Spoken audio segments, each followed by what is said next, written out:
the last topic, you learned about education management. What are the duties of the headmaster?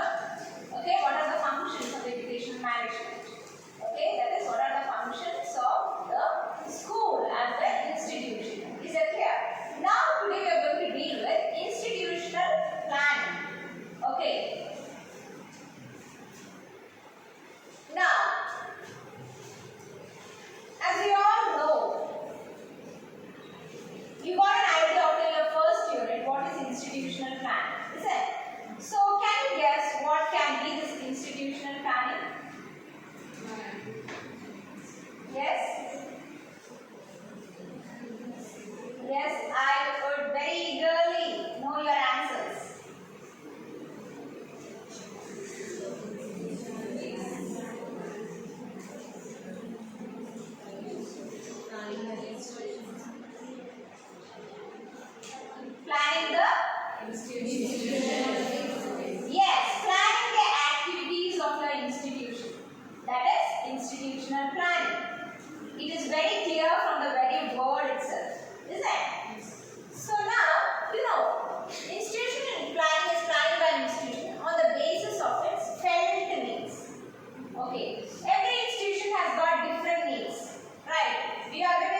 You will know more about that only when this community is part of it.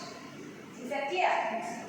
But as far as National Education Policy 2020 is concerned, equal chances is given to the concerned stakeholders in the field of education.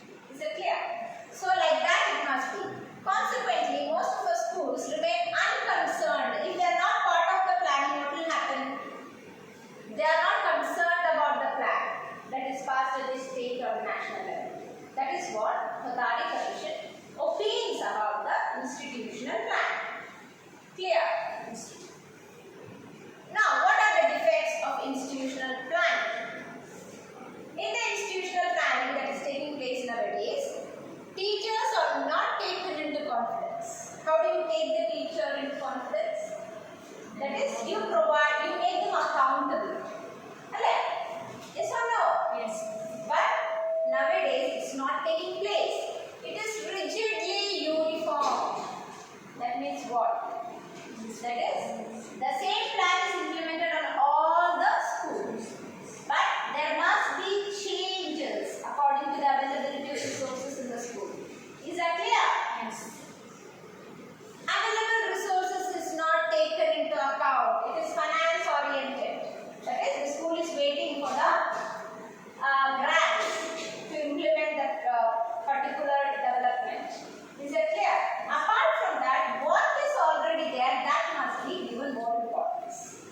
Okay. Planning is not at institutional level. Which is that institutional level? Planning. School level. Okay. Is that clear? Real improvement is not taking place. The overall objective, all-round development of the personality. Is that clear? So, the main objective is focus, but in real terms, it is not taking place. Okay. So, do you think institutional planning is very important? Yes. When you are part of a school, do you think you must have some role to play in planning your institutional activities? Why do you think so? Because you are working in that field. You know what are the needs. Yes or no? Yes. Yes. Okay. Now comes what is actually institutional planning? According to E.W. Franklin, institutional planning is a milestone in the journey towards the improvement of education. That is, institutional planning can play a very important role in developing this field of education. Okay, why? Because the teacher is the kingpin, the most important thing in that is the teacher. Is that clear? So, if institutional planning is properly implemented, the teaching community becomes a part of planning and execution. Is that clear? Is that clear? So, we can bring possible developments in the field of education according to the need and requirements of the students in the school. Is that clear? Okay. So, institutional planning is a planning done according to the felt needs. Is that clear? Now, what are the needs and objectives of institutional planning? First is decentralizing planning. That is what we were speaking about. Why institutional planning is needed? Why it is needed? The authority, that is, instead of the inverted cone, the base of the cone must be broader one. Is that clear? We were speaking about the inverted cone, isn't it? Yes. If it is decentralizing, we will have the broader base. Is that clear? So, at the root level, you are getting opportunity to plan and execute the programs that are needed for the development of an institution. So, there must be decentralized planning. That is why institutional planning that gives importance to the stakeholders in the school is very important. Okay? Next is encouraging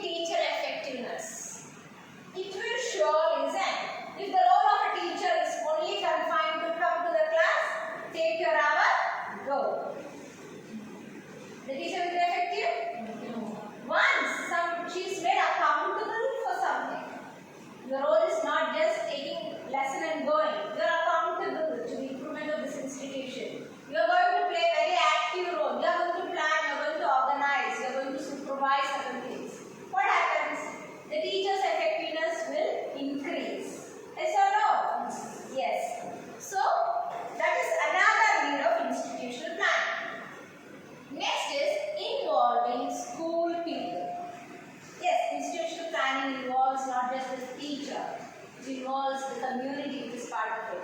It involves the parents. Is that clear? So all the activities takes place. It's a two-way process. Everyone becomes a part of institutional planning. Okay. Next is making the best use of resources. That's what we already discussed. If a proper institutional planning is there, we are making use of the available resources. We are making the best use of already available resources. For example, you see, if a school is situated in a village, it has got lot of area. So that is a resource or not? Yes, you can conduct agricultural activity over there. Okay, you can conduct that sense of importance to agriculture among the students. Yes or no? Yes. You can help them learn how important it is to grow the vegetables in your garden. Is that clear? Yes. You can tell them how important it is to not to have a food which has been infected by pesticides. Is that clear? Yes. Yes or no? Yes. So by doing one activity using that resource in the school, you are educating the child in different dimensions. Yes or no? Yes. Yes. So making the best use of resources. Making plans which are task oriented. അതായത് finance oriented അല്ലാതെ task oriented ആയിട്ട് ചെയ്യുന്ന plans. It must show some results. Is that clear? You are not waiting for some money to flow in. You are doing certain practical activities and bringing developments in your school. Is that clear? Yes. So the teacher will tell, if she is not accountable, the teacher will tell, I am taking the salary to teach the students. But if the teacher is made accountable, she will get into the field with the students. Yes or no? Yes. Okay. So the plans must be task oriented, and we are making qualitative improvements in the school. You are not just increasing the numbers of scores. Scores, most of the achievement tests that has been taken in the school is the unstandardized. It's not standardized. Is that clear? That is, if a student scores 100 marks in a paper, that doesn't mean that the child is a perfect in that particular portion. Is that clear? Why? Because we are not taking the evaluation based on standardized test. So the importance of school is not just academic. Is that clear?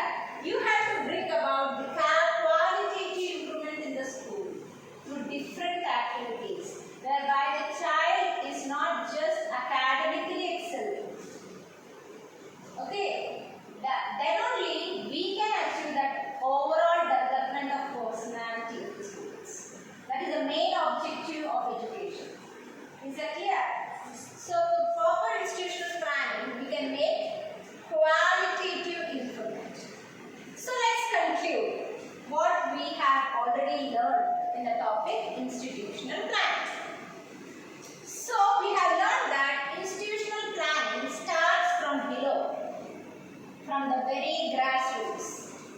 Okay, it's not from the central authority, but it starts from the below. That doesn't mean that we must go out of the framework. No, you have to abide by the rules and the educational policies and programs that are being decided at the central and state level. You must abide. But within that, locally what you can bring the changes, that you have to take into consideration. Is that clear? Next is, educational planning becomes a two-way process. That's what I told you. It is a two-way process. That is, you are obeying the laws from the central authority, and at the grassroots level also, at the institutional level, you have been given the opportunity to participate in the planning. That is way. You can tell that institutional planning is a two-way process. Okay, you are not just obeying, you are also communicating what is already actually needed. Is that clear? And then it makes educational planning more realistic and gives the right direction. Alright. If such a planning is done, we are going to attain the realistic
institutional plan. You know what is a defect, is it?